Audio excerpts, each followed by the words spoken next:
guys, so this is just a quick video about something that I'm doing today.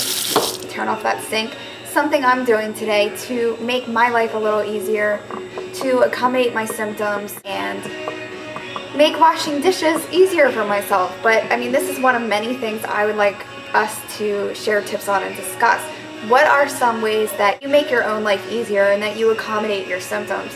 Basically, we know that anything that involves standing is going to be tough for us. So anytime that I can be seated while doing something I need to get done, like the dishes, is great. I mean, that's kind of me versus POTSY and I win, basically. So I try to come up with crazy ideas and different ways to do things despite my symptoms and to conserve energy. Like today I feel pretty decent, but I really want to conserve my energy. I don't want to waste energy standing while doing dishes, because as you guys know, standing for us is like running in place. So look at how I'm sitting. This is actually how I'm sitting, and I'm right by the sink, but I think it's really gonna help me get these dishes done. See, here's the chair. It's pretty high. Pretty much the perfect height, so I'm just gonna sit here and do dishes this way. So let's see how it goes. It feels a lot better to be seated. Oh my gosh, what a difference. This is something that until my dishwasher is fixed, I will be doing a lot of. You can get kind of real close, like, oh my gosh, I'm dropping things. Move my chair closer. There we go. I put it right up to the sink, and now I can kind of prop my legs up a little. Bit of a workout getting up here, but once you're up here, it's pretty good. You can basically sit any way you want.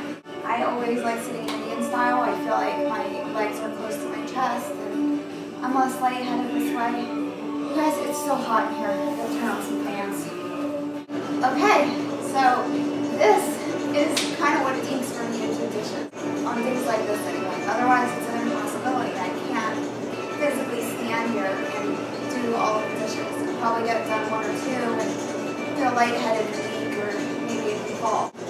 This is all about making accommodations so that you can do things. It's kind of funny, the stuff that we have to go through just to be able to do normal things, but I laugh about it. I think it's funny, and I think it makes life exciting, and it keeps it in a measure. Keeps you creative.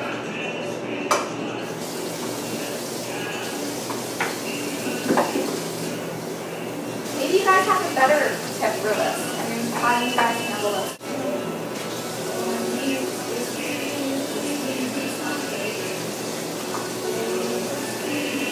I like these sponges where you put soap in them. They're pretty cool.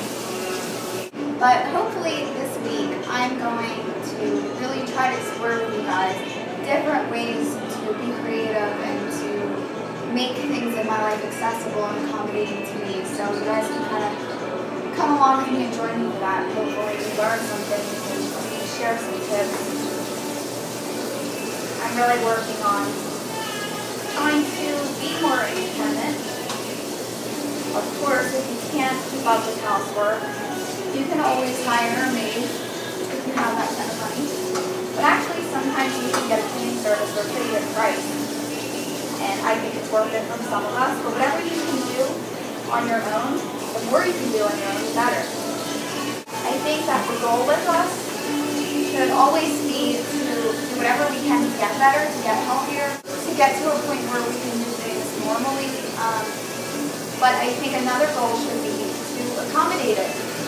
You know, where you can't change things, you gotta make them work. I like to call that floating. You kind of float with whatever you can't do, and you find new ways to do things. Whoever said stand, you have to sing close. It's the best way to do it anyway. I like this better. The thing I want to start talking about more on my channel is not only accommodating ourselves and being creative, but also not being ashamed to do that when you're around other people. It can be hard sometimes to admit to other people that you're too sick to do something the ordinary way. I don't think you should ever be ashamed to be different.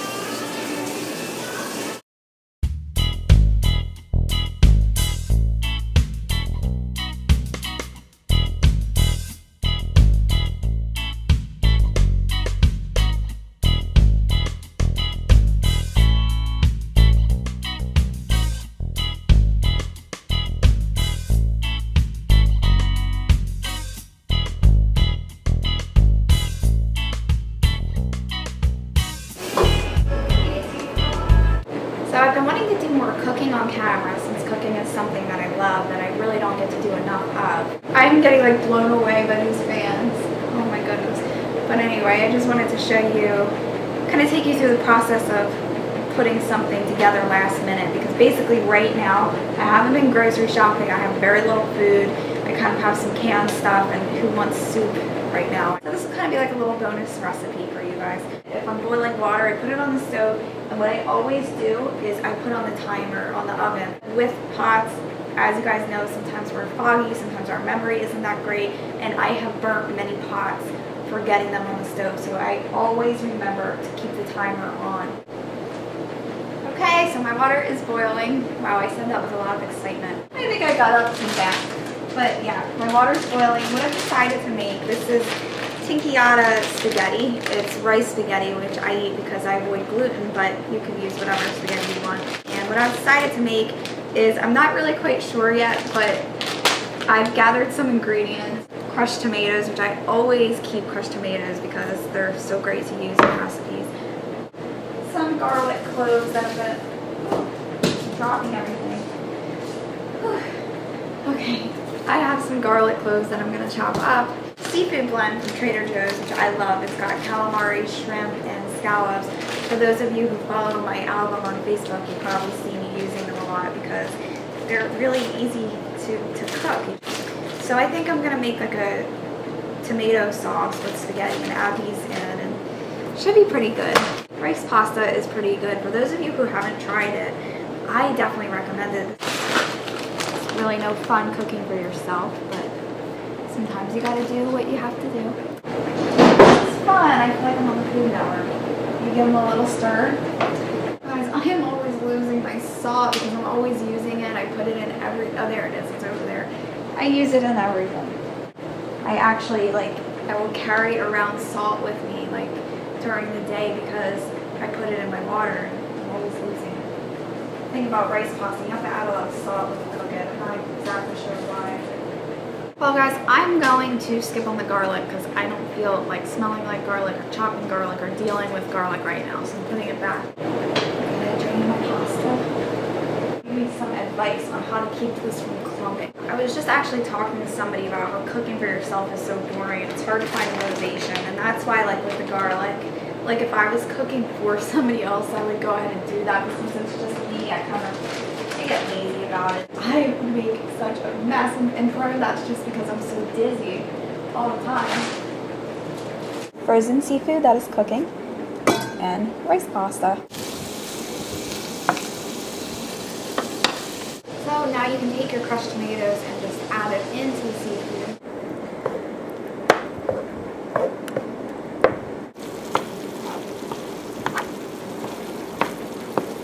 So now we're gonna combine everything. I don't know how I did that actually, looking into the camera like that. And give it a good stir. So I don't know, it's definitely not a fancy dinner, but it's a lot better than eating something that you microwave or something from a can, and I think it's pretty simple. There you go. I like goat cheese. I don't like Parmesan cheese, so it's a good substitute for that. And that's about it. So I'm gonna go eat it now. Hope you guys enjoyed this.